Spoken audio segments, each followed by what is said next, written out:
everybody, Joe from Joe's Hot Diggity Dogs here. Alright, so we're talking about why it's important to check with your health department before buying any food trailer or food cart. Because you're going to want to have an understanding of what they're going to require.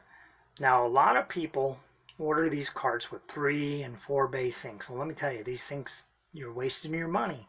A lot of health departments will not recognize them as sink systems at all. Because they're not big enough to wash anything in. Now my hand sink, which is right there, consists of what's called a 1/3 pan. Now they will accept that for a hand wash sink because you can put both your, or at least I can put both my hands in there with no problem and wash them up with hot and cold water. The hot water is supplied by the coffee maker above, and the cold water is there's a tank in the ceiling that provides the cold water for a mix. And then I keep paper towels and some antibacterial soap to wash my hands with and dry my hands with paper towels. Now just below it, you can see that I have a bottle of water and there's the 3 bays, 1, 2, 3. Now that does not qualify as a 3-bay sink. That's really a waste of space in the state of New York and the state of Pennsylvania. And the reason that is because your pans cannot be properly washed and there's no place to air dry after you wash them. So as you can see in the center sink here, I have a pan with a lid, and that is a 1/6 pan. Now that pan is half the size of the pan that it's in.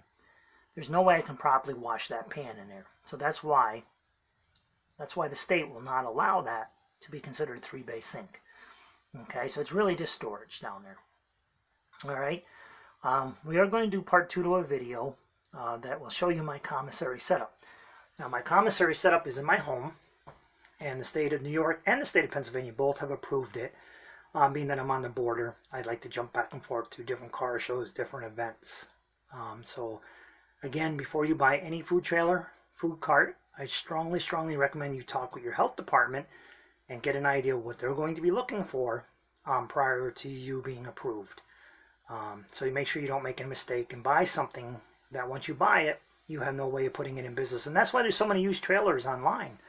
People buy them and they don't realize that they're not going to qualify with their health department and meet their standards. And so therefore they have no means of setting up a commissary in their home.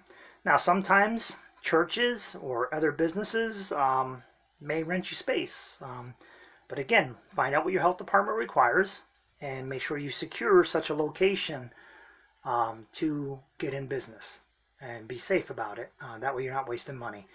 All right, Joe from Joe's Hot Diggity Dogs signing off. Look for part number 2. Thank you.